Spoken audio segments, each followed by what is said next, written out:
Good afternoon. I have great pleasure in introducing Dr. R. Balasubramaniam. He's a very well-known and very well-respected development activist, particularly, I must say, in the South. He started off in the development sector by working with tribal communities in remote locations of Mysuru district. He has spent 36 years in the service of the rural and tribal poor. After getting his MBBS degree as a doctor, he earned an MPhil in hospital management and health systems from BITS Pilani. So he combines actually both these worlds of medicine as well as development. So I find that quite interesting because I also have a background of both law and development. The Harvard Kennedy School awarded him a master's in public administration. He's a Tata Scholar, a Mason Fellow of the Harvard Kennedy School, and a fellow at the Hauser Center for Civil Society at Harvard University. Thank you, Kaveri. First of all, I want to extend a warm welcome to our distinguished commencement speaker, Dr. Balasubramaniam. I think Kaveri had given a wonderful introduction to his extraordinary journey. I just want to first begin by expressing my heartfelt congratulations to all the students of the Jindal School of Government and Public Policy. I think it's quite a remarkable time in the life of all of you. The students who have joined the BA Honours in Economics, the BA Honours in Social Science and Policy, the MA in Public Policy, and the MA in Economics. Two undergraduate programs and two master's degree programs that the Jindal School of Government and Public Policy offers. I would like to extend a warm welcome to all of you. I want to particularly extend a very warm welcome to the undergraduate students because I know that you have had a situation like many of us. The last year has been entirely in online teaching. You were facing a lot of uncertainty with regard to your 12th standard examinations. Finally, it happened in some form. And then, of course, you had to take the entrance examination for admission to your university without even having a proper vacation or a break. You are here entering into the portals of an academic institution to pursue higher education. It has demonstrated a deep sense of resilience, your commitment, your passion, your dedication to pursue higher education. So I want to congratulate each one of you for that. Also, the students who are pursuing master's degrees, you have made even stronger commitment towards pursuing higher degree at this time when the world is facing the global pandemic. And I want to say that you have taken the right decision. I think in a couple of years from now, when you will be all graduating, be it from the the 2-year program or the 3-year program, I do believe that world will be a much different and hopefully a much better place. I just also want to mention that the study of pursuing these degree programs at the Jindal School of Government and Public Policy is a unique opportunity, not only because of the fact that it has some of the most outstanding minds, but also the School of Government and Public Policy is part of a larger university, which has 12 schools in total. We have a law school, a business school, a school of international affairs, a school of liberal arts, a school of journalism, a school of architecture, a school of banking and finance, a school of environment and sustainability, and a school of psychology and counseling, which are all up and running. In addition to that, we have just announced the establishment of 2 more new schools, the Jindal School of Languages and Literature and the Jindal School of Public Health and Human Development, both of which will begin in 2022. I mentioned this to bring home the point that as students who will be pursuing both undergraduate and master's degree programs, you have an opportunity to be part of an interdisciplinary ecosystem. The need for pursuing public policy studies, including the study of economics and social science and policy at the undergraduate level, in a ecosystem that provides opportunity to take courses to be cross-registered across the entire university. Every day, we offer 500 plus electives that are available for students across the entire university. And that's an extraordinary opportunity each one of you have.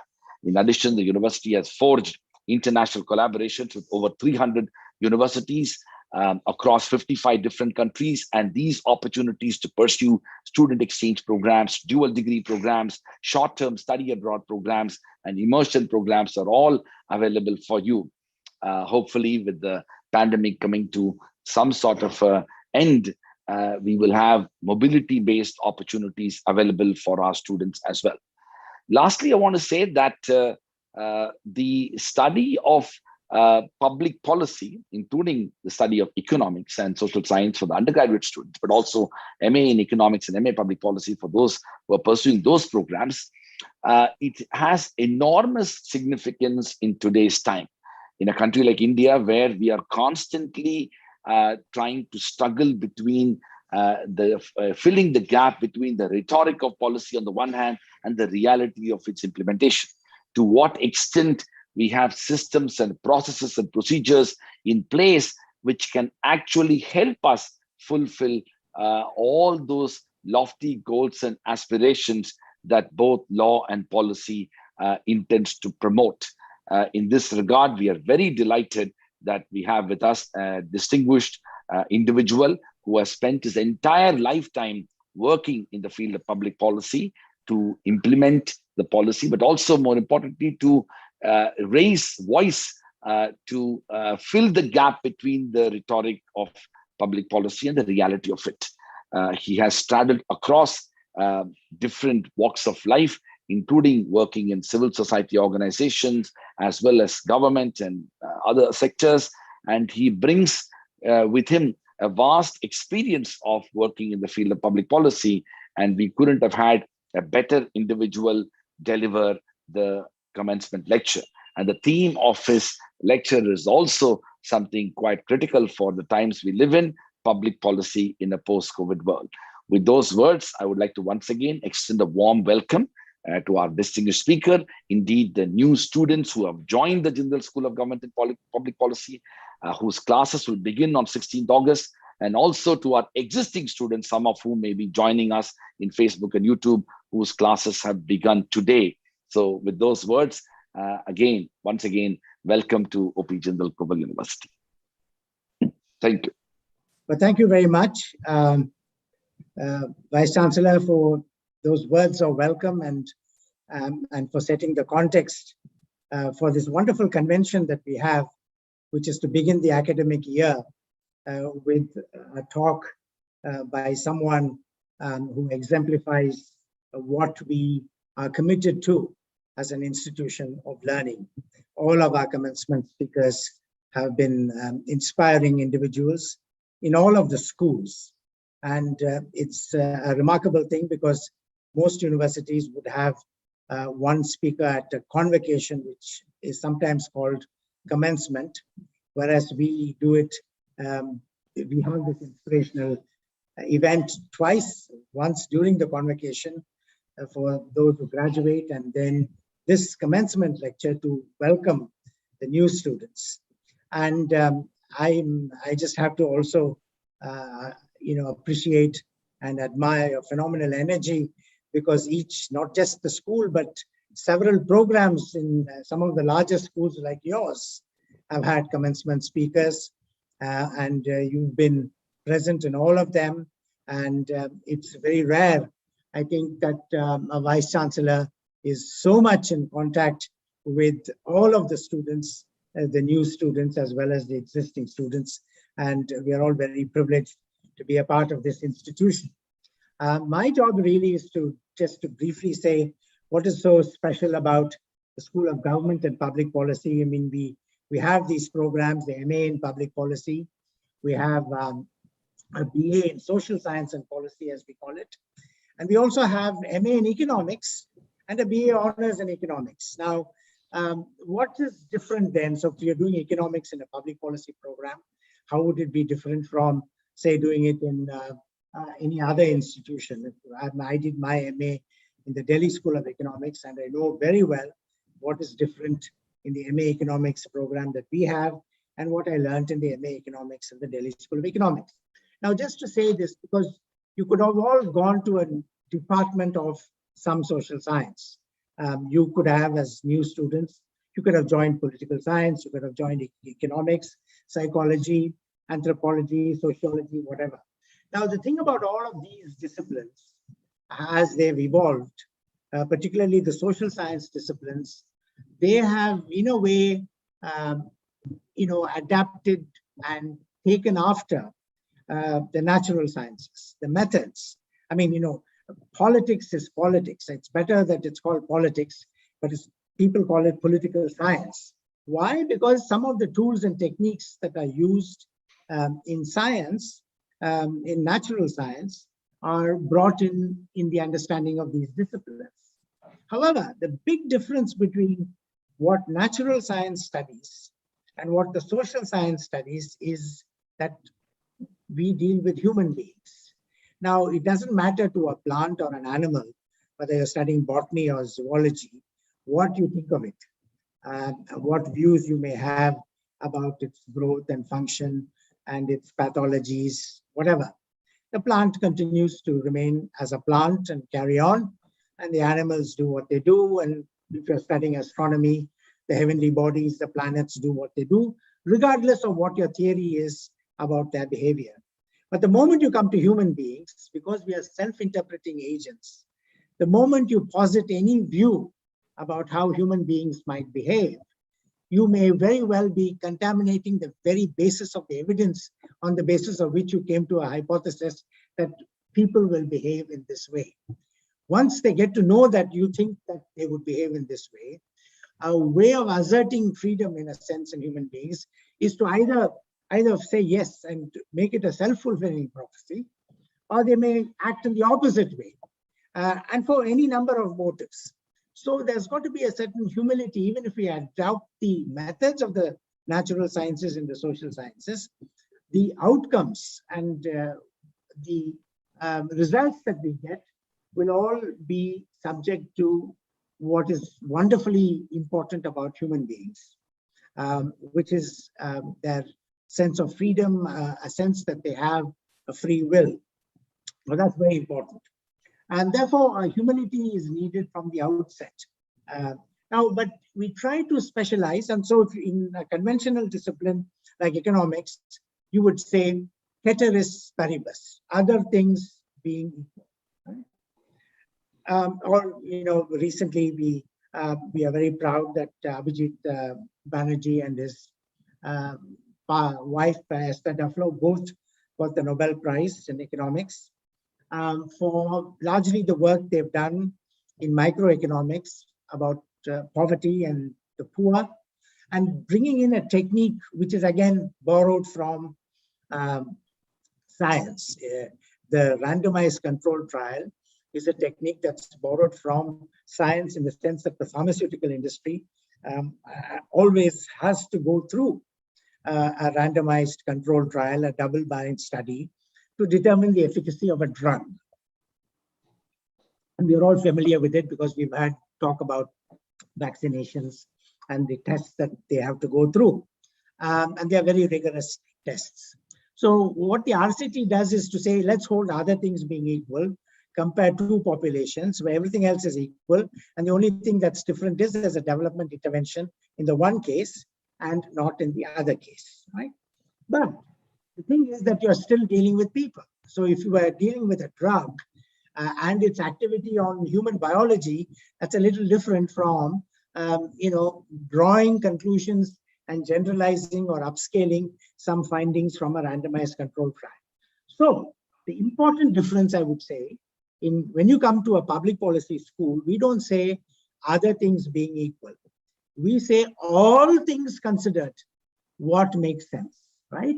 So that's an important vantage position from which you're looking at it. You may be, in fact, drawing insights from political science, from economics and sociology. In fact, you have to.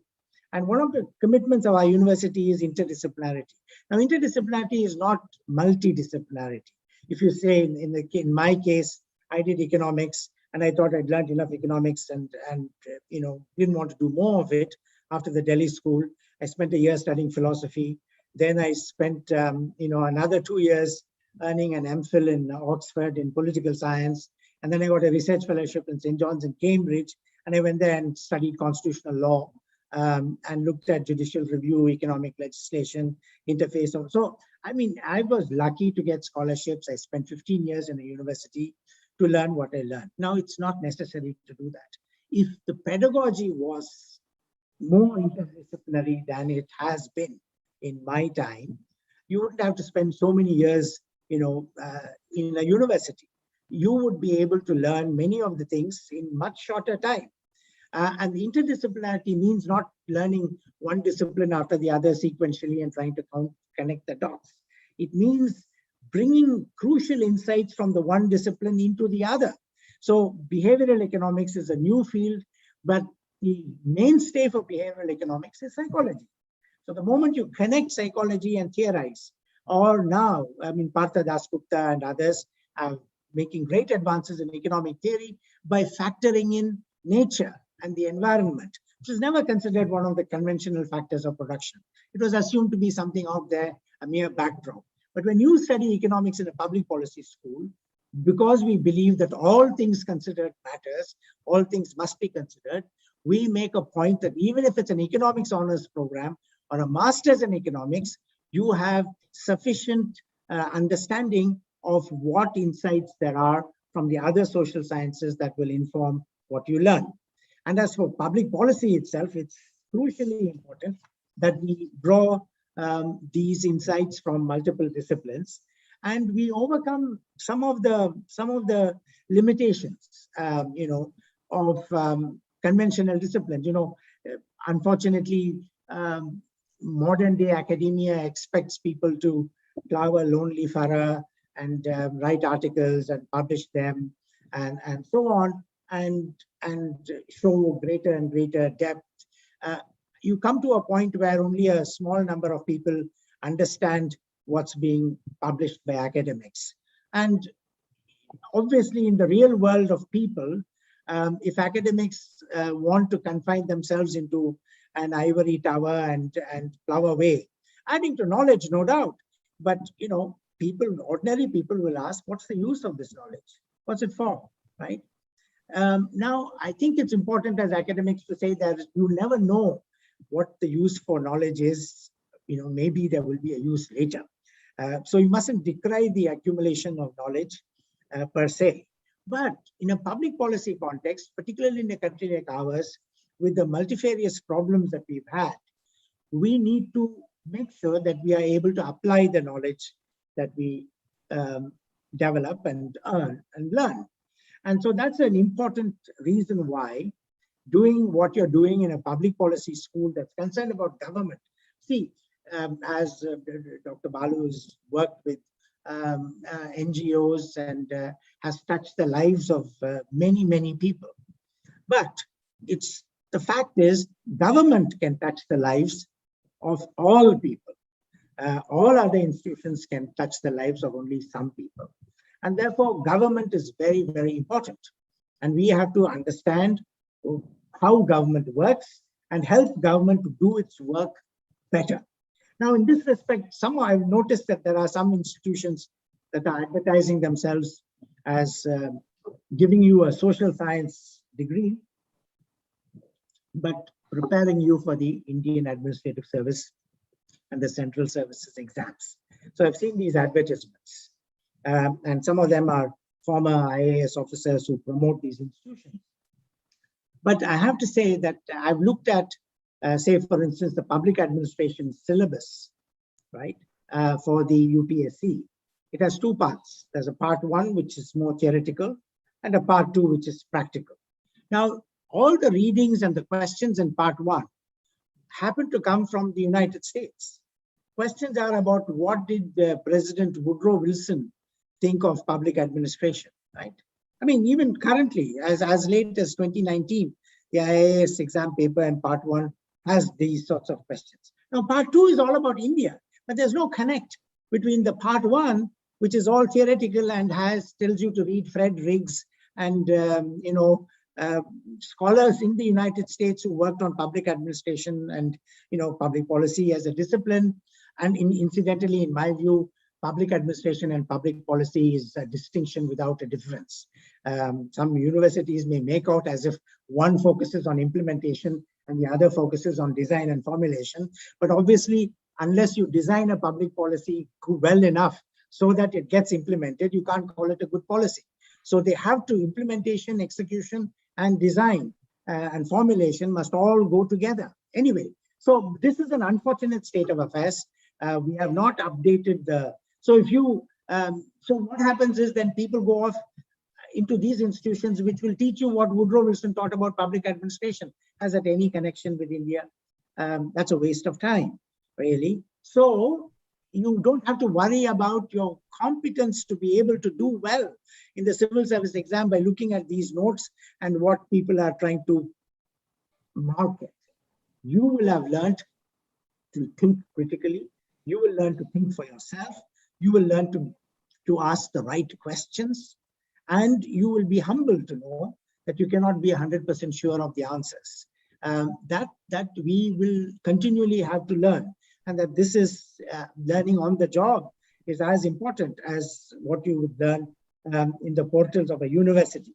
So these are some of the special features, and it was very far-sighted, I think, of the Vice Chancellor to create a School of Government and Public Policy. At that time, when we started in 2012, no MA program was available in the country. You had mid-career training in public policy. I was involved in it from the UNDP, and we set up a Center for Public Policy in the Indian Institute of Management in Bangalore, with support from the DOPP and the UNDP, and with connections with the Kennedy School and Maxwell School and so on. But they were all meant for people already in service. There was no, and it was a one-year program, mid-career. So this was a bold experiment.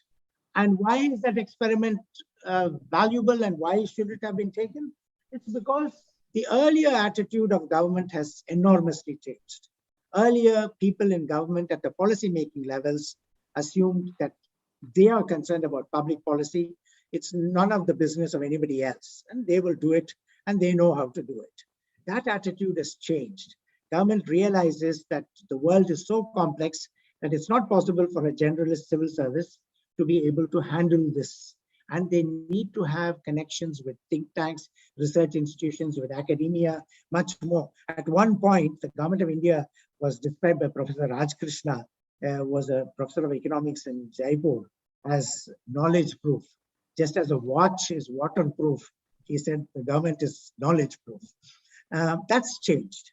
And as a result of that, there's more openness to having more. In fact, our country needs many more research think tanks that will work on policy issues. And we have a few, but we need many more.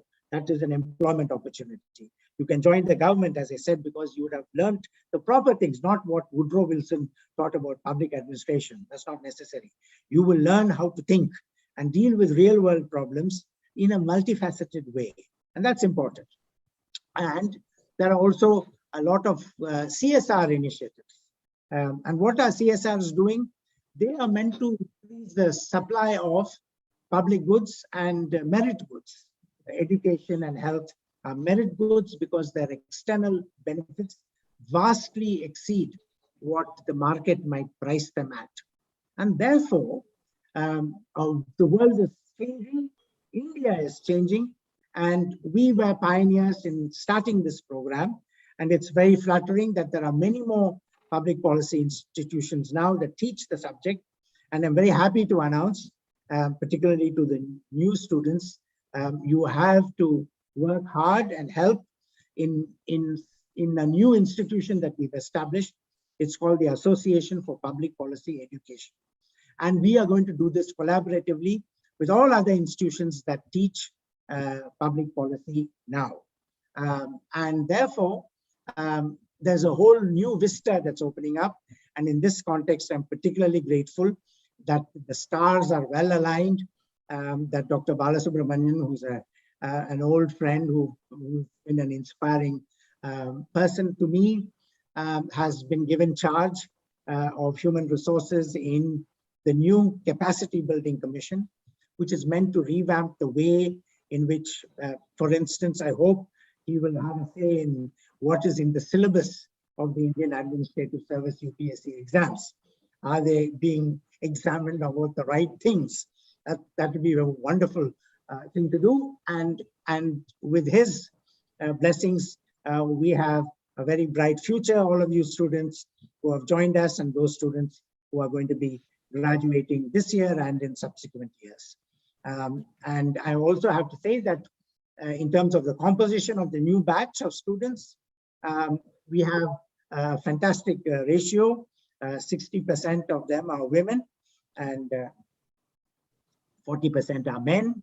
On the whole, all of the programs where we are admitting. We have also started a new master's program in public policy online on the Coursera platform.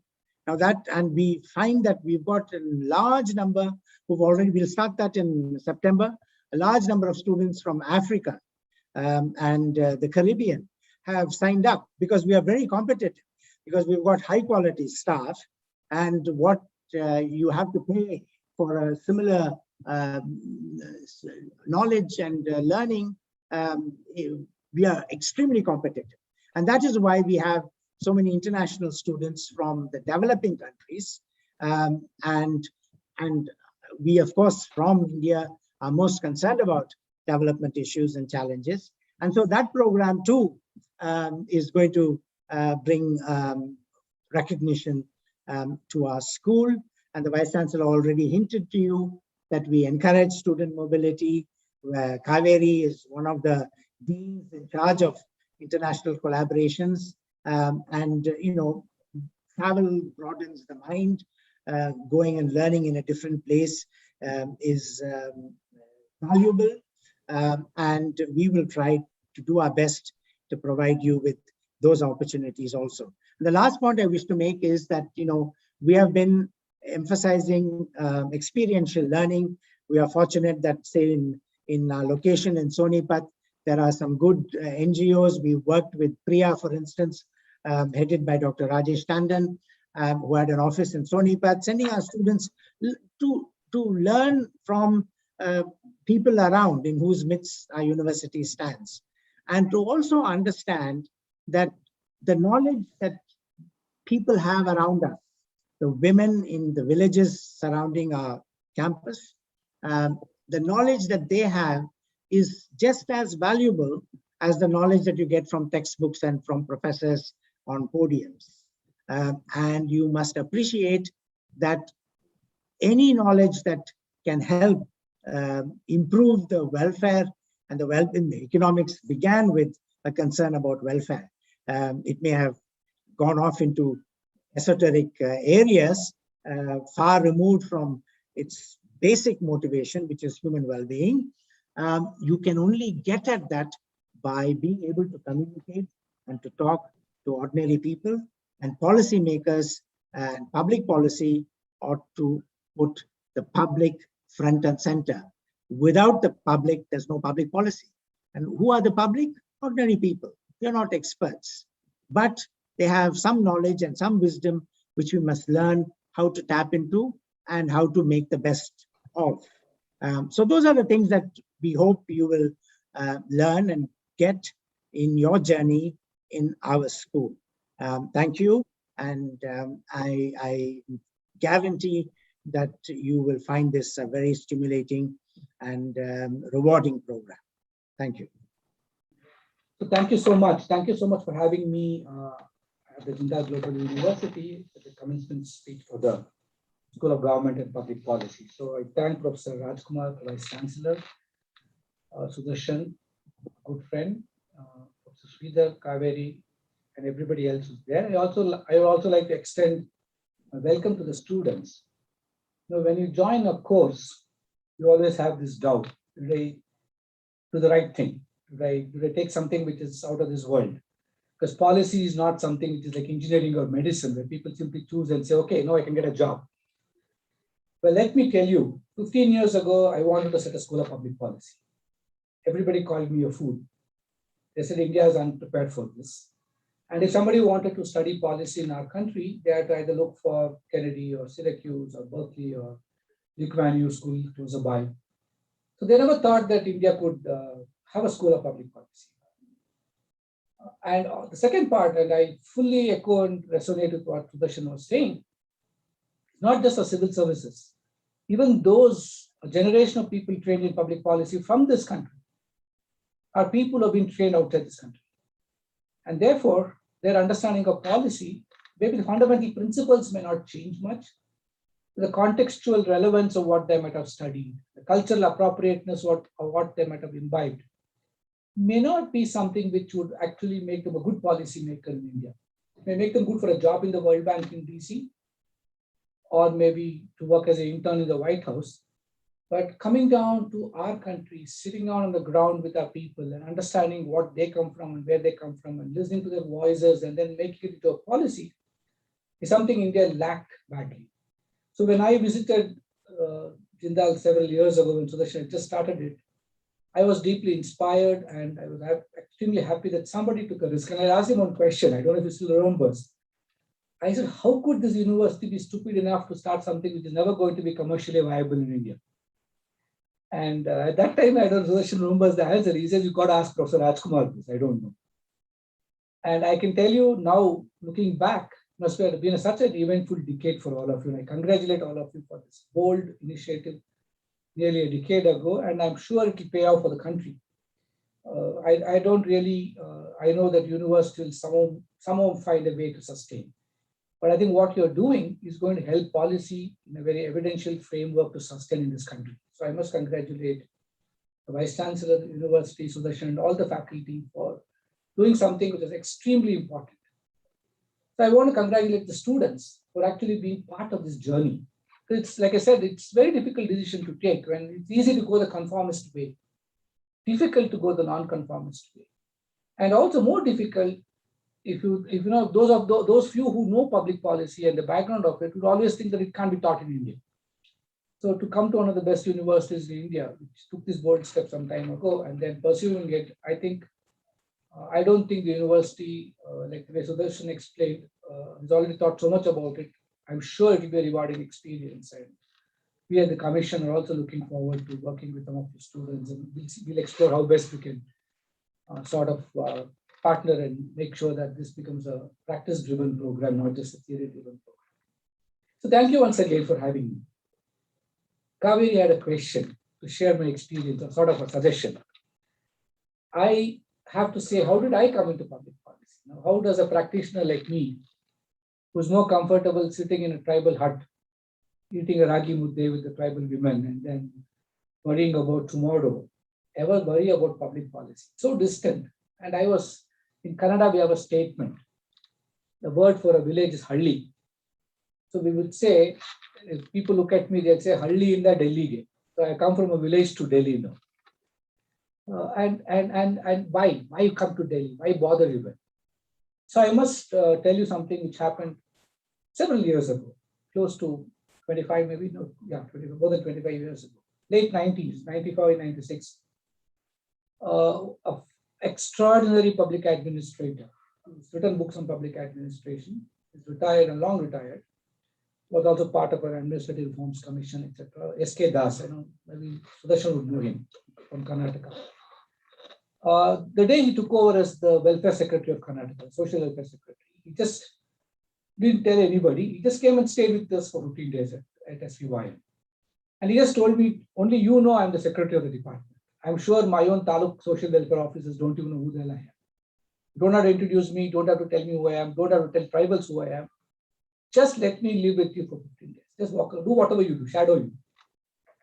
And that was a fascinating learning journey for an extraordinarily sensitive administrator. He understood what tribal development was from the eyes of a tribal. Sometimes I'm sitting in an institution which actually trains these public administrators. They're trained to believe they have the answers to all the world's problems. So the design itself is such a way that we train them to believe they have the authority to solve all problems, they have the knowledge to solve all problems, and therefore they are the saviors of the world. And here was an administrator who said, I don't know what I'm doing. I want to know what to do. And I think the best people who can teach me is the tribals and you, and I want to just spend 2 weeks here. That was a great eye-opener for me, that some public administrator actually has the courage to say, I don't know. And more importantly, has the humility to say, I want to learn from communities. And the next 2 weeks was a great opportunity for us to discover that there's so much that the state could learn from these indigenous communities. And much of it is what is in my first book, I, the Citizen. And thus then went back, and together we designed a program completely driven by tribal cultural context, which later got completely hijacked by the state as one of its own programs. And it got messed up because other administrators did not have the sensitivity thus carried. I bring this lesson to you because when we designed the program, one of the things we learned was tribals don't have a sense of individual ownership. They always lived as a commune, as a collective. So the chieftain would say, my collective's land comes from that valley to this mountain, and they would cultivate that part in between. And so there's an equitable distribution of the harvest, and everything was done in a way in which it was collectivized, but the chieftain was supreme. And the government comes in with no understanding of neither the anthropological nor the cultural background of the tribals, makes a policy which says the forest is something which is foreign to you. The forests don't belong to you anymore. They belong to the forest. And we come and tell them that the forests don't belong to you, making laws which they don't understand. And then also tell them that this is your land. This is your 2 acres. This is your house. So community of 10,000 year anthropological history suddenly discovers that communal living is a sin. Individual existence is what is celebrated. So our policies, without even understanding the background of its own citizens, designed a living experience where you started saying, this is my land and my 2 acres and my house. And we then came in and said, no, we're going to change this to the extent we can. We can't change the laws of the land, but at least could we change the programs which will recreate the cultural ambience of the tribals. And so we said, if 10, 15 tribals come together, 25 to 30 acres of land under one chieftain, we'll take that as one community irrigation project and see if people can be lifted out of poverty through agriculture. Great design. We did some wonderful work. And we actually had one tractor for 13 tribal colonies. We said every tribal colony only needs a bullock cart. So we embedded human development on traditional practices, but with the understanding of anthropology and culture. I'm saying all this because this also happened to be a lesson for me that when tribals started cultivating land, in one particular area, when they went to cultivate land, the forest department came in and said, this is our land, you can't cultivate here. How can you come into forest? And the tribals had documents. Tribals had actually paid what we call those days malki. The forest government when it allots land, especially forest land, they would cut the trees and take it. Or if they left behind the trees, the subsequent owner to whom the government allotted land had to pay a price, a malki, that's what it is called. These are all words which Karnataka government inherited from Tipu Sultan's times. So we use the same words even now. I don't know why, but at least they're not colonial, so it's different. And these people had paid taxes, they had legitimate ownership, and they were given legitimate compensation when their land was either submerged by the building of the Kabini Dam, again another policy decision, a dam which never benefited the tribals, or the national park being formed. And at that time, when they went to cultivate, here is one department of government gives the land, another department of government comes and says, no, this is our land. And the tribals were beaten up, arrested, all sorts of things happened. To cut a long story short, we sued the government. And for that, you need to understand how the state works. And I learned it all on my own. But to understand there's a constitutional body called the Human Rights Commission. Nobody trains you in all this. Nobody trained me in medicine in all this. That you pick it up on the job. And then we won the case. And all that the history taught me that laws were made in this country, not keeping citizens in mind, but keeping the state and its enormous power in mind. And sometimes you may have to make such decisions. I'm not saying all those decisions are wrong. State has to think on behalf of the citizens. But then sometimes it will have to say that I take this decision because it might in the long term benefit my citizens. But that started me thinking, if laws can be made, who are the ones making them? Why are they making these kind of laws? Do citizens have a voice in the way these laws get framed? How do these people have the human sensitivities the compassion that you need when you frame such a law which affects thousands of people. So I thought I should get to understand this. And that's how my journey of understanding public policy began. And I discovered soon that public policy in our country was hardly being made by trained, qualified policymakers. They were all made by people in authority, not by people understanding public policy. So the words evidence-based, like evidence-based medicine, evidence-based public policy, is more a fashion statement, more a slogan. And people really didn't go back and check what impact does my policy have? Does it really attain the desired impact? So when I started struggling with these questions, and then in the struggle for these answers to these questions, I went to the Kennedy School and all that. But what I learned, and this is where it's so important, that it's so encouraging. To me, it doesn't really matter whether you call your degree BA Economics or BA Honors. What matters is you're embedded in a policy school. And that is what is such a safety factor, as far as I'm concerned. Because I'm not a fan of economics, though I've studied development economics. I say this because what a policy school can do to an economic student is make you compassionate. It gives you a humanized understanding of economics. Whereas what a pure economic school may do is may not give you this. And therefore, I believe that if you have to study economics, study it in a policy school.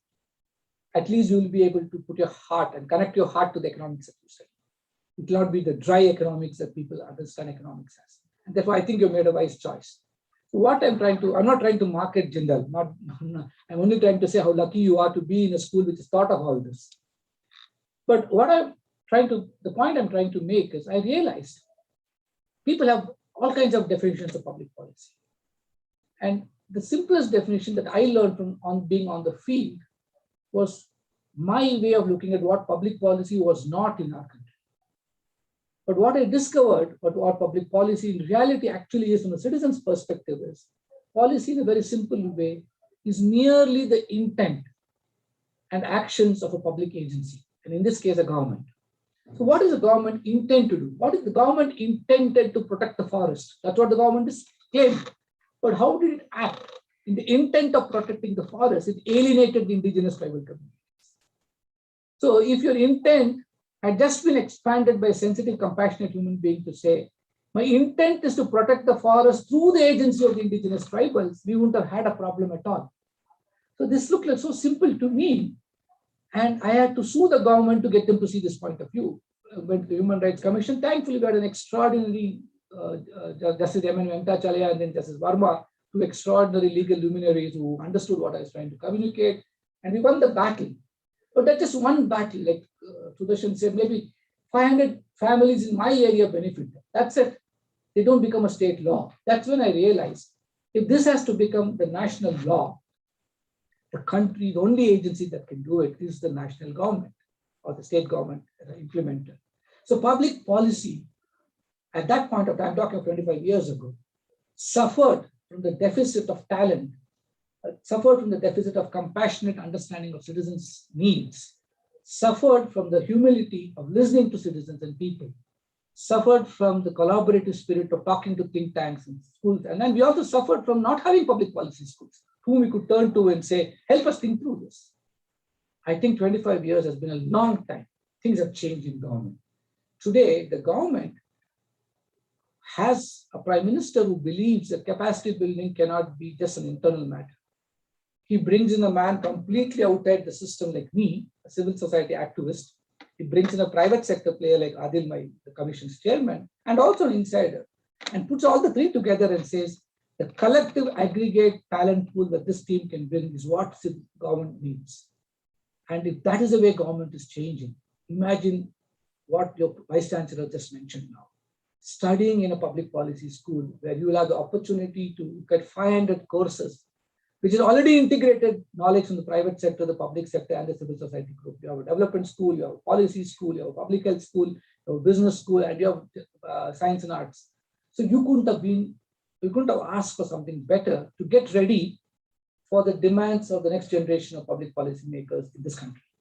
So you have to exploit the 2 years you're there. If I were you, I wish I could come back to school, but unfortunately, no, Sudarshan will not take me as a student. He may say I'm too old for it now.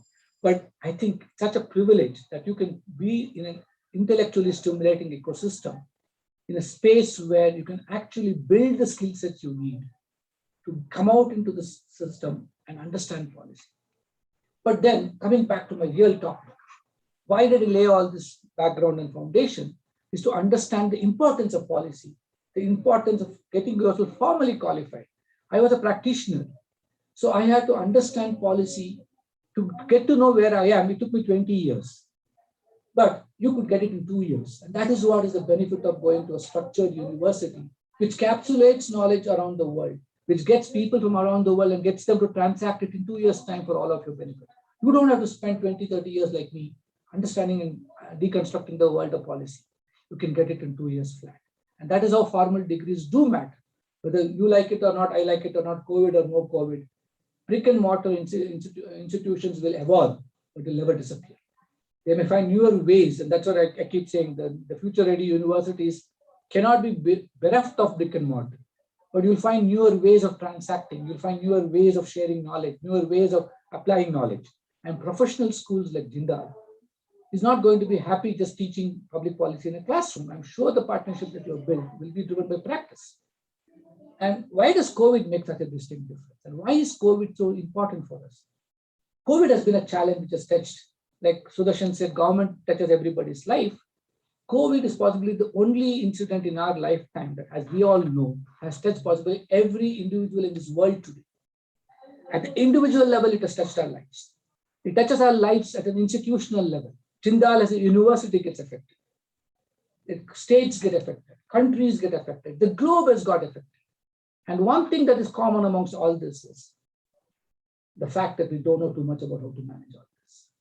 The systems are not ready to take on a crisis, and how do we deal with this? So we are all responding with the inadequate knowledge that we have, with the inconsistent, inadequate data that we're getting, and also with incomplete knowledge of the sciences that goes into the understanding and deconstructing and decoding of the virus. Science might have built the virus, we don't know. But science has to discover how to stop the virus also. So we are in a world where one single event, if you can say, which actually calls upon the space of public policy and public administration from around the world, it has been COVID. Till now, we never had anything like that which touched across the world. So responses that we can all create, understand, and build are going to be responses that are going to be lessons for the rest of the world. And we are seeing countries, and this is a fascinating opportunity. We've got in front of our eyes in the last 12 months, different policy responses of different countries. Look at Brazil, look at the United States, look at the European Union, look at within the European Union, how Germany responds, how France responds, look at how India responded, look at how New Zealand responds, how Australia responds. Each country's response has been different. Each country's understanding of the problem has been different. Each country's reading of the situation has been different, but their data is all reasonably similar. So the contexts are different, the leaderships are different. So I believe the COVID experience is an extraordinary lesson for all of us. Well, I as a doctor, I understand the problems, the public health challenges. All of us have been touched by it. We might have lost family members, we might have lost close friends. In our own organization, we lost 8 employees to COVID.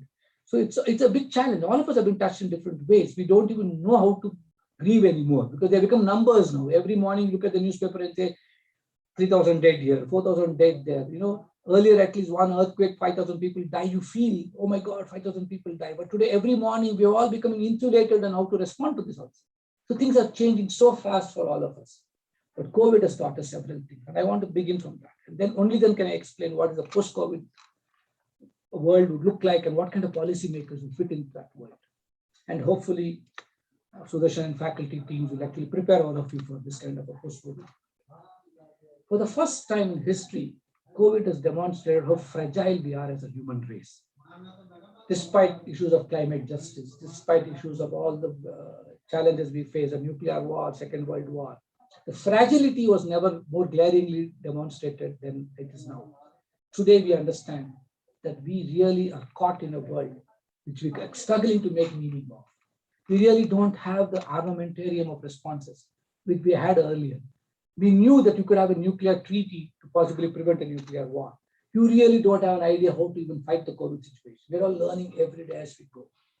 We're making mistakes. We're learning from other people's mistake. One country has a lockdown, other country doesn't want to have a lockdown. One country says we'll have herd immunity and then suffers because of it, and we learn from it. So we're all learning. And policy has never been by just this kind of an experiential process. It was never real time in that sense. The time delay in public policy was we always based our policy making on historical data. We always looked at the past and said, okay, the last 10 years, this is how trends are indicating. So this way, if we do this policy, this is how it look in the future. And then my generation of policy learning, when I did, we understood predictive analysis. And we said, okay, how do we, based on the data of the past, how do you predict the policy's impact on the future? But that all presumed the future would behave exactly in the way the past behaved. But suddenly COVID comes and my predictive analysis has gone. God, I don't know where, you can't even use those words. You know, I still remember 4 or 5 years ago, as part of the Kennedy School Alumni Board, we were helping the dean restructure the entire public policy curriculum. And we said, what is relevant, what is contextual, what has to be for today's policymakers. And during the process, we were trying to see who is the best person around the world who could teach students how to deal with situations like Cambridge Analytica. Like, those are real today. Those are not things which are fanciful statements. 15 years ago, me and Sudarshan over a cup of tea would have thought that's all a joke. Nobody could think like that. Today, we can not just predict behavior. We can actually influence and create human behaviors in particular ways. We can actually, 95% of the Facebook likes, last 20 likes on Facebook, and all of you are a Facebook generation. If I were to just take the data of your Facebook entries, wherever you say, I like, I can, with 95% accuracy, fairly predict how you will behave, and I can make you behave in that way. And now we have to say, no longer I will be teaching nudge economics. We'll have to teach how to design an algorithm which can nudge you to pay your taxes or to wear your helmet. And these are all not fancy rocket science stories. These are all realities that are going to come out of the classroom in the policy school. And are our students ready for it? Because these are the demands that society is going to make of it. So COVID has taught us not just fragility, it also taught us that we don't know how to deal with uncertainty. Human existence has always been uncertain, but we always had this pretense that we are in control. We always believe that we know the answers and we can find solutions to problems that are getting crafted around us. And we were all trained to believe that we are competent. COVID showed us that it is not competence that we need to teach in university classrooms, which will anyway acquire through Google knowledge. You don't even need a university classroom. What universities have to teach our policymakers is how do you operate from zones of incompetence? How do you come to terms with your own incompetence and therefore build the humility to learn to acquire more competence and then deal with the situation? Because if you don't learn how to learn, you'll never know how to deal with uncertainty. Because learning and stagnating with that learning that you get in universities can help you understand certainty in a particular perspective. But if you want to deal with uncertainty, we shouldn't be teaching you anything. We should be helping you learn. And that's all we need to do. So universities, especially public policy schools, in my view, can no longer be teaching centers of policy. They can at best be facilitators or institutions which create learning ecosystems for trying out policy. So I'm sure Jindal might have this, but you may have to look at policy labs as part of the construct of policy teaching, and where students actually are out in the field, actually working with policymakers and policy administrators and implementers and evaluators, going through the actual nuances of all this. COVID is demanding that. If you don't do that, I don't think you're going to get ready. So the vulnerability of mankind, the fragility of mankind, the uncertainty of human existence, and more importantly, it has redefined public sector itself. Now, when you talk of public policy, it was very easy for my generation to understand public policy because we knew exactly what is public sector. I was trained to believe there are only 3 sectors. One, we said public sector, what we call the first sector, and they are the ones who deliver on public goods and public welfare. And then we said, no, the private sector comes in. And then in India, 91 onwards, they really made an impact. And we said that's the second sector, which bottom lines are profit making. And soon enough, not to be left behind, we said, no, we are the third sector. We are the civil society groups. Both these sectors are not complete. And so we bring in that complementarity to the sectors. But today, let me tell you, COVID has taught us that sectoral boundaries are getting blurred. No longer can we say, I have been trained in MBA programs, I'll only work in the business part of the world. You cannot no longer say that I'm an MP or MPP, I'll work only in public spaces. I think today we need to build our students with the skill sets to transcend boundaries, to go beyond these boundaries, to be comfortable operating across these blurred margins, because the definition of public goods itself has changed. And I was talking to a few friends in the system. On one side, 3 years ago, our government decided that it's going to create systems where we'll have less government but more governance. But if you look at the last 1 year, around the world, only countries which had more government actually could manage the crisis better. Today, we have surrendered every public responsibility to the state. Society has now understood that you need the government. We can criticize it, we can use it as a punching bag, but end of the day, a responsive mechanism embedded in the state is the best deal that we can get for citizens. I think we can fight it till the cows come home. But the point is, instead of talking about is the state fulfilling its obligation, I think the time has come for us to talk about how do you build the people to populate the state with this understanding of fulfilling the obligation. And that is where policy schools make such a significant difference, in my opinion. So the way I see it is, we have to look at the fact that understanding of public goods has changed, right? In our country, if you look at it, the very understanding of state-center relations have changed. The constitutional mandate of states delivering on healthcare, if that had actually happened, the public health disaster of COVID would have been 10 times worse than what it is today. If the national government had not stepped in with guidelines, with policies, many of us might have criticized it. We could have said we could have done it better. But just imagine if the government of India had not issued those guidelines, the government of India had not stepped in, had not bought the vaccines and given to state government, if we had not given the ventilators, etc. States may not have been able to manage this crisis. So we are again redefining how relationships between central and state will look like. The federal mechanisms are changing. Understanding of public goods are changing. Private sector actually took on public responsibilities. And we must be happy that several companies in our country looked beyond their profit bottom lines and actually participated in fighting the crisis of COVID. They had no idea of how to handle the public health angle, but they were well intended. And so they need public policy makers. So I don't see policy making students getting only into government, because today every major corporate entity has got a policy analyst sitting embedded in their institutions. So it's not as though no longer can one sector claim domain opportunities for just policy students. Every sector needs this kind of space. So the boundary lines have merged, situations have changed. The skill sets that we are demanded of these people have also altered. So today, beyond the domain knowledge of public policy making, beyond that anyway schools will teach you, beyond the knowledge of how do you formulate, how do you implement, how do you analyze, how do you go back and reformulate. These are things anyway every policy cycle is all about, and you will all get experts teaching you that. But what I believe that you will have to learn either in the university or outside the university. And this is how large, I call it an ocean-like universities like Jindal provide a fascinating opportunity. There's a seamless movement of students across schools. You get an opportunity to build a skill set, which is so critical for you to perform. But for that, you need to build a mindset. And this is something which I would like to ask all of you to start considering. The post-COVID world is not going to be driven by just professional domain competence. It's going to be driven something very fundamental. Our universities all our universities are so obsessed with providing the best of technical knowledge, the best of technical expertise. Now, I was looking at it last year. We had one president of our country so disdainful of technical expertise, saying that COVID is not even science.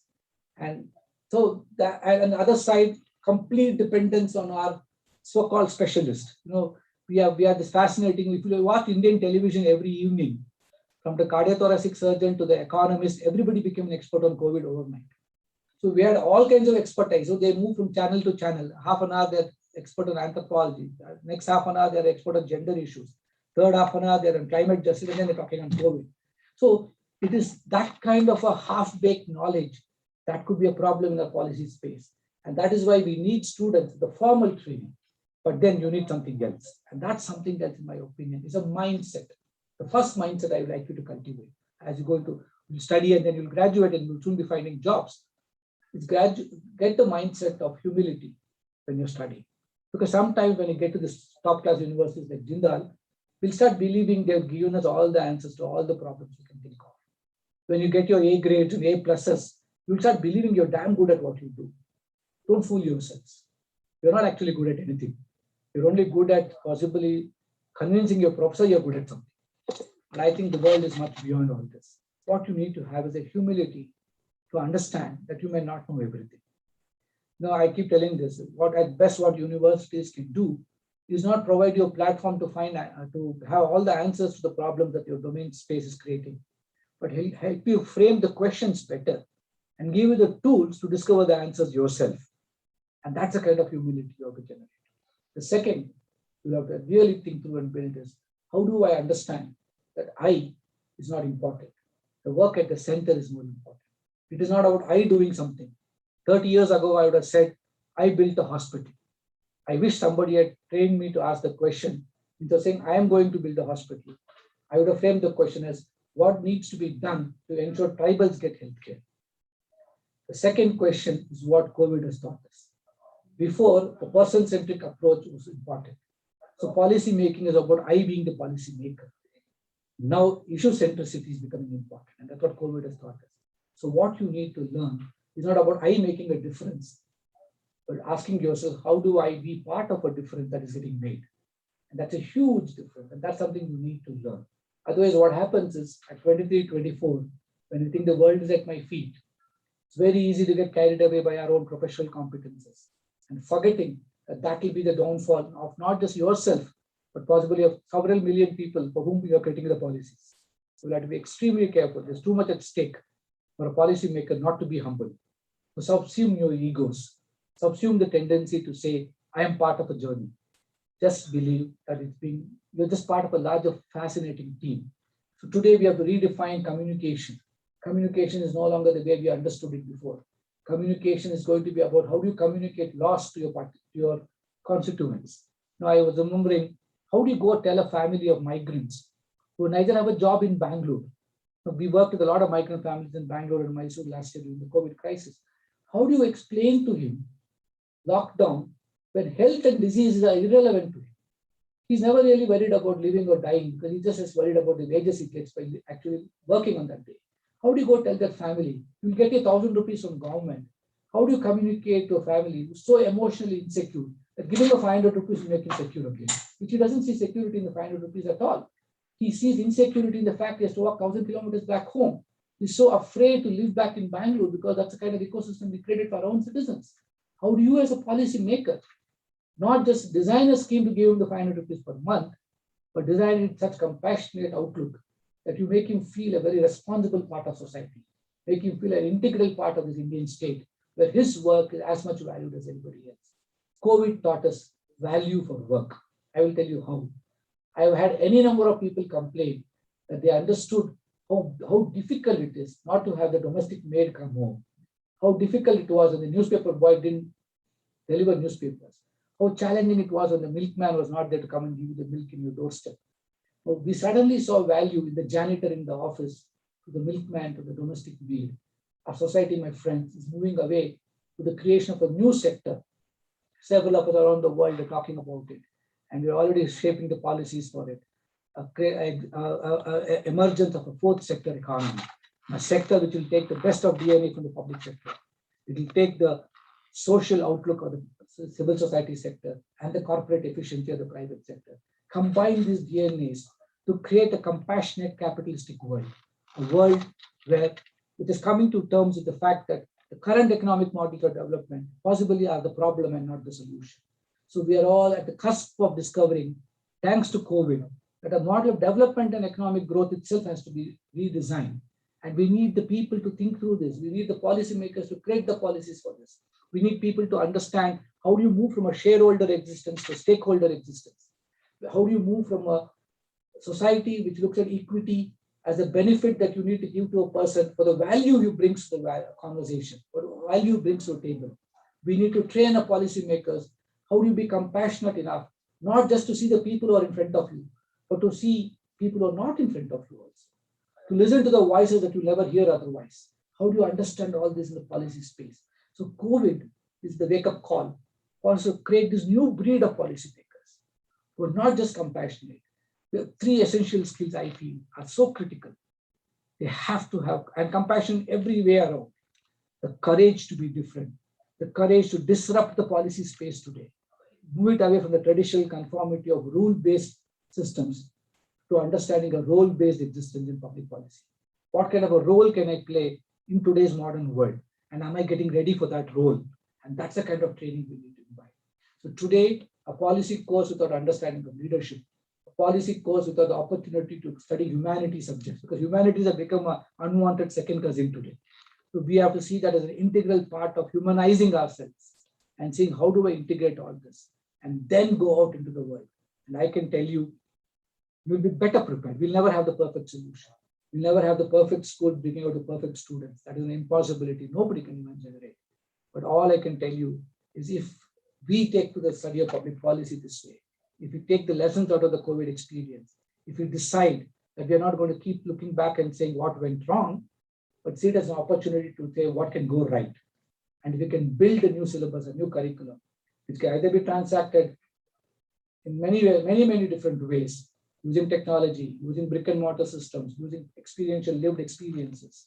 And if we can transact this in reflective, immersive environments, I'm confident we'll have a generation of young people like you, a cohort of people who actually make not just our country better, but will truly end up making the world a better place. I think finally what COVID has taught us is globalization, whatever ways we define it. Till COVID happened, I used to speak a lot about interconnectedness. COVID has taught us interconnectedness is no longer useful. We are truly interdependent.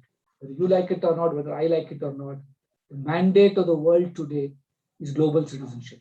The mandate of the world today is we can restrict ourselves to the Indian passport and American passport, etc. We can say you can't enter my country, I can't enter your country. But we can't tell the virus that, can we? So we have to find solutions together. A new understanding of collaboration, a new understanding of international spaces, a new understanding of geopolitics is emerging. But do we have a new generation of policymakers with this new understanding? And that's a question I'm sure universities and institutions like Jindal will solve. And I'm sure that 2 years later, all of you will make us all proud and you'll all go out there and leave your imprint, not on a personal level, but at a collected aggregate level as fashioners of a new policy space, a new policy ecosystem, which actually is sensitive, citizen-centric, and understands that finally, it's not just we as human beings. Policy space is not just for people. I think the policy space is for planet and every inhabitant in this planet. If we have to make this world a better place, the unseen, unheard bacteria, viruses, birds, animals, trees, flora, fauna, all have to be part of your policy narratives, your policy discussions. And it's only such people who can truly make a difference. So I'll stop here.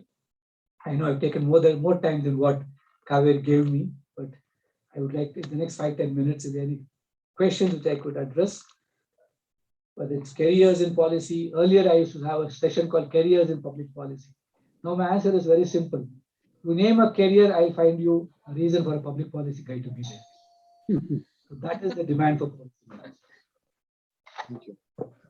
Thank you all. Thank you. Thank you very much, Dr. Balu. We actually have 2 questions. So I'll ask the first one. The first one says, as you mentioned, we need policymakers to redesign and more. Again, so that question ties up with what you were talking about, which is career opportunities. What comment would you make on career opportunities for public policy graduates in India? I told you, choose a space and I'll find you the job. So that's important, because policy making is not a career. Policy making is a way of thinking. So don't get me wrong. Public policy is a platform where you're going to learn a way of thinking. It's going to be strategic. It's going to be operational. Possibly the single course which allows you to understand performance for today, because you have to solve problems of today. You can't tell your citizens that I'm going to solve it 5 years later. And you got to plan for the future. So one of the few rare skill sets in a formal training that you can get is performance plus transformance. So you'll have to learn how to perform today as much as you'll have to learn how to transform society for tomorrow. And that you'll have to be a servant, you'll have to visualize, you'll have to think of the future, you'll have to also be a performer for today. So I believe every single space is demanding such people. Every single career needs such people. So to be more operational, you can go into several spaces. The easiest is academia. You have to create more and more generations of young people. And this country, it's a good sign that we're having a lot of schools mushrooming. But I have a problem with schools mushrooming in management schools and in law schools. Because lawyers, I'm not nothing against Rajkumar and team. I'm not against lawyers. But believing that only lawmaking is policy making is a very narrow understanding of policy. We need formally trained public policy graduates to actually operate along with lawyers, along with economists, along with anthropologists, along with all the other disciplines that Sudarshan was talking about. And for that, you need to have a way of thinking. And that way of thinking is what MPP programs of BA, economics and others in the policy school can give. So you may go into academia to build the cohort of good academicians to train the future policymakers. You may want to get into the research space. Evidence-based policy making is a necessity today. Earlier, we had eminence-based policy making in India. I'm well known, I'm eminent, I get invited to be on the planning commission, I get invited to be in all these committees and boards. I give my ideas, I don't even know what they are. They're so fossilized, and governments listen to implement programs based on that. That is going away now. The governments are looking to evidence-based thinking, evidence-based policymakers. And so you could get into formal policy think tanks, into formal research space. You may build your research skills, quantitative research, qualitative research. Policy analysis is one space where you need mixed methods a lot. So we need all kinds of analytical tools that we need to have. So you can get into that. Third, like I said, corporate world is looking to engage with governments because you cannot take away government from corporates. You can take corporates far away from government, but you can never take the government out of a corporate. And which means you need policy understanding and policy analysts and policy advocates within corporate ecosystem. So you can get jobs there. You may also get jobs in NGOs, civil society organizations. Today you are talking about advocacy in a very serious way. For that, you have to understand policy. You have to be part of the policy narratives and policy formulation process. So you have to get into that spaces. So there's a lot of opportunities. Honestly, if I were to say, we don't have enough people. So the capacity building commission, I want to recruit 10 people with high quality analytical and communication skills, preferably the MPP background. And I'm not finding people good enough for that because you just don't have the institutions producing them. So one Jindal here, one Jindal there is not going to find an answer for India. We need Jindals in every state. And only then we can make a reasonably noticeable difference. So I'm telling you, jobs are not going to be the problem. So think less about jobs.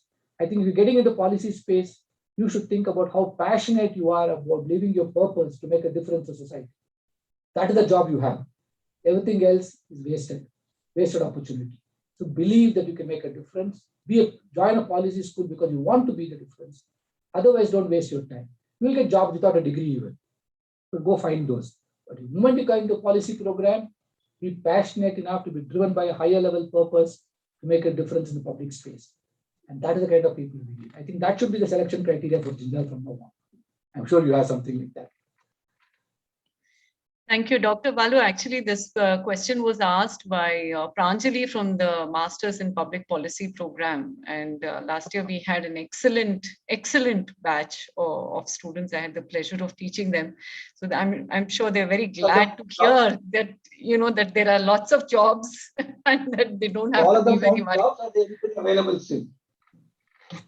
There are perhaps a few available. I mean, we will have to check out and we If your career services department has got a few CVs of your students, please ask them to share it with me. Oh, this is wonderful. Thank you very much, Dr. Bal. Thank you. I'll ensure that they do that. Our next question is from Manasa, and she says, thank you for the talk, sir. What are your thoughts on policies or programs that work to make communities self-sufficient as opposed to those that require outside or state intervention to sustain? And are those necessarily mutually exclusive? And this is again our last batch student. It's a great question. Coincidentally, just 2 hours ago, I was talking to senior policymakers and administrators, how we have inherited a system. Unfortunately, it's a mindset. I spoke about the mindset of policymaking, and that's why I specifically said post-COVID. Let's look at what we inherited in 1947. We inherited the British system of public administration. The British have gone far ahead. I know studied 7 or 8 countries the last 3 months, and they have gone far ahead in the public administration processes, the reforms. But we are still colonized. We are still in a prehistoric period in public administration. So we inherited a system which looked at policy making and policy delivery from the lens of subjects of belonging to a crown. We never looked at policy making as for citizens of a sovereign state. We never saw citizens as people who are going to be partners in progress. We never wanted citizens to be independent. We never wanted citizens to be empowered. We didn't want them to be engaged with the state. So we always saw them as recipients of goods and services. We never saw them, we never even asked the question, what goods and services we want, right? We never had the time for all that. Like I write about it in Voices from the Grassroots. We never listened to these voices. We thought that what will the poor know? After all, I know what the poor need. The poor don't know what they need. They can't even, they're so poor, they can't articulate their poverty. So we had all these narratives that we built. And therefore the state became not just a big brother, but became somebody which facilitated the citizen to become a parasite. We actually created a mindset of entitlement, and today we talk about entitlement. So what did we do for 70, 75 years? So I think to move, there are two problems. One is moving the administrator from the colonial mindset to the mindset where he sees citizens as partners in progress. How does he change? And also moving the citizen from simply seeing himself as a recipient of goods and services from a welfare state to seeing that I have to participate in my own development and enterprisingly work hard for it. So we are in a populist political model. We are in a political economy which actually takes away these very necessities. And so we're patronizing what has been there for 75 years. Only now, right, whether it is surrendering your gas cylinders or paying the full price of petrol, even that we grumble, right? We are getting used to market dynamics in policy making. We're getting used to systems and processes which are actually making us participate. We're getting used to social accountability and social audits. Not in all our programs, at least NREGS other program. We're getting used to the fact that I can nominate somebody for the Padma Shri. I can actually send suggestions to the Prime Minister's office for the Mann Ki Baat. Every month, what is, for me, what is music to a person like me's ears is the Department of Grievances receives close to 6 lakhs and above public grievances every month.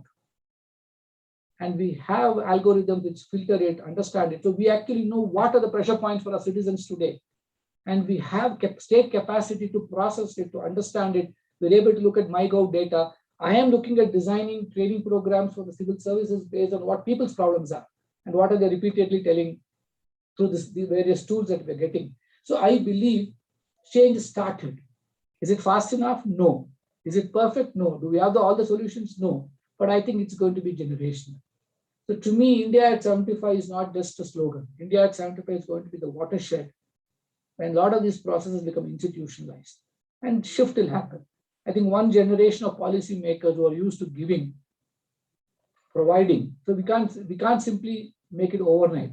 So I think the transition from providing to provisioning to partnering is a long drawn process. So we are still enjoying providing. We're just gradually moving towards provisioning. And provisioning to partnering will be fast because citizens have to become more engaged and empowered as much as the state has to become less insecure about its role. When both these happen, it started, I think I am very optimistic and I have seen the state from outsiders' perspective. Now I'm beginning to see from an insider's perspective. And with a very limited understanding of just 1 month into the system, I can tell you the preparedness is there. The intent is there. That is half the battle won. And then giving them the toolkit to actually deliver on their intent, that's what the commission is all about. So I believe we don't have the answers to what you're asking, Manasa, in terms of the perfect program, but the journey has begun and it's very exciting. It's going to be promising. I think it will take at least 5 to 10 years for it to see some impact.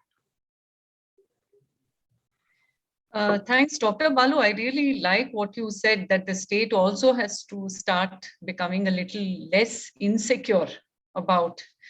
I think that's a big piece of the puzzle in terms of the role that administrators play, and also the decades-long experience which shows that perhaps the state is also not willing to let go of its control over various aspects.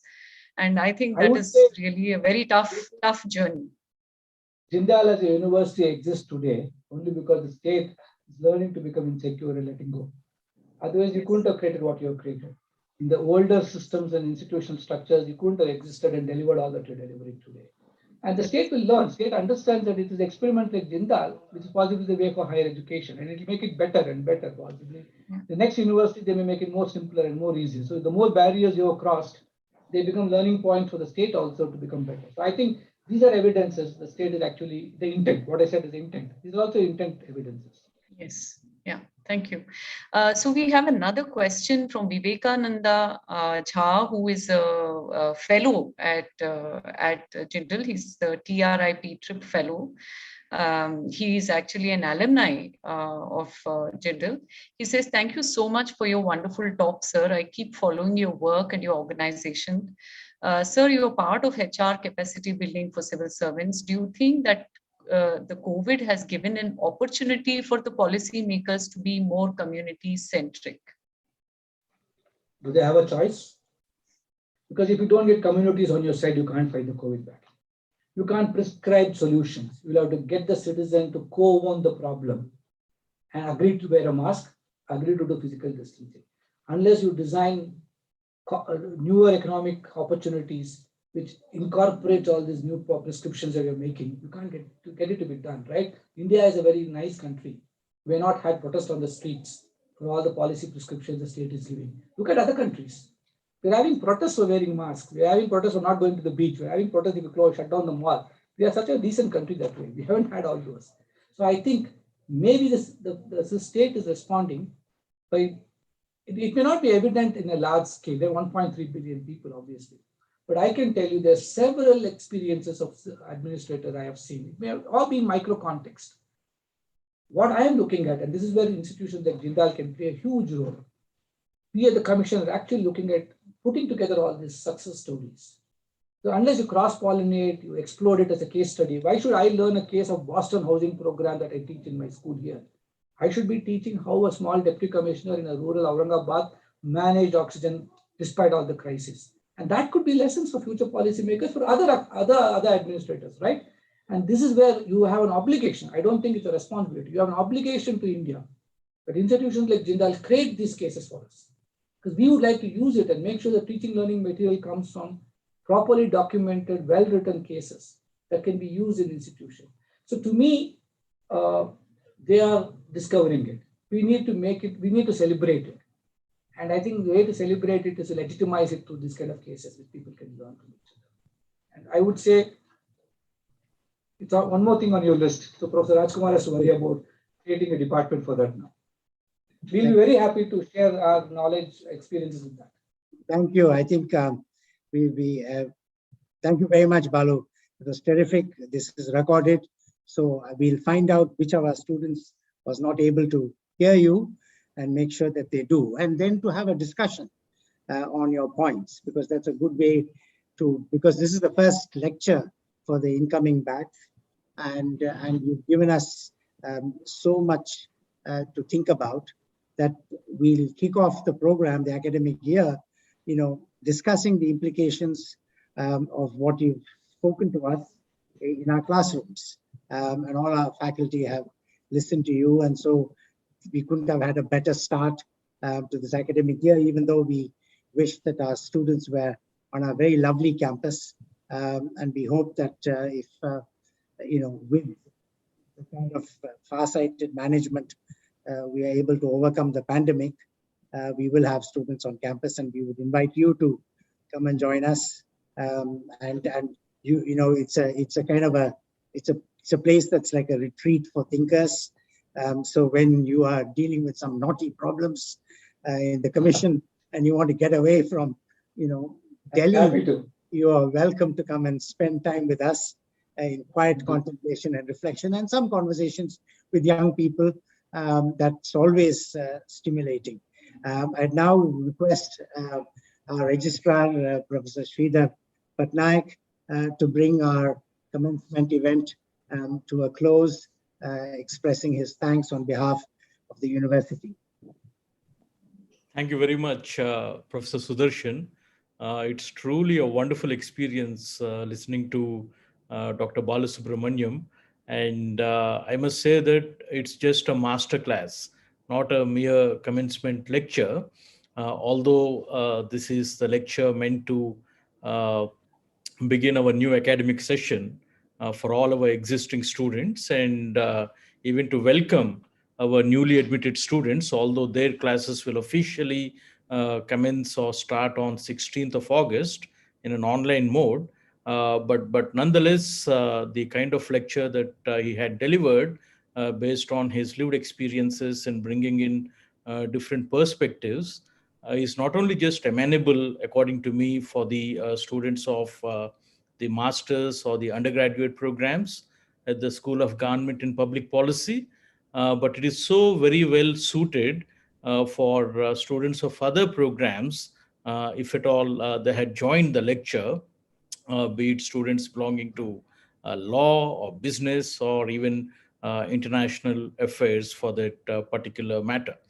And we express our deep sense of appreciation to Dr. Balu, as he's fondly called, for taking time out of his schedules to be with us and to educate all of us on this very important topic, public policy in a post-COVID world, and his experiences, his qualifications, everything I'm sure will be so very inspiring to our students because his brought in his diverse experiences and with an eclectic set of qualifications, which will truly be inspiring our students now and even in the years to come.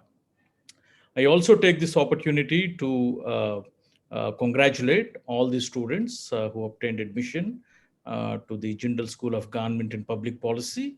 And important piece of message, this is what you could expect by being a part of the school. The kind of lecture you heard just now from Dr. Balu, and you'll have many more from the faculty members teaching at the Public Policy School, and also you will benefit from the courses and intellectual inputs coming in from other schools of the university, as rightly alluded to by the Vice Chancellor. So you only have something to gain and benefit from here onwards. And to help you induct into the school, we also had organized a pre-semester immersion and training and engagement program, which we presume you all had attended. And very soon there is going to be university resource orientation as well, all of which is going to lead you to officially start your classes on 16th of August. And please be assured of every kind of an intellectual and even administrative support from the university as you begin your academic journey. And you'll have many more opportunities to engage with thinkers and practitioners like Dr. Balu Subramaniam and many others. Thank you very much. And thank you, Dr. Balu, once again. The program has ended.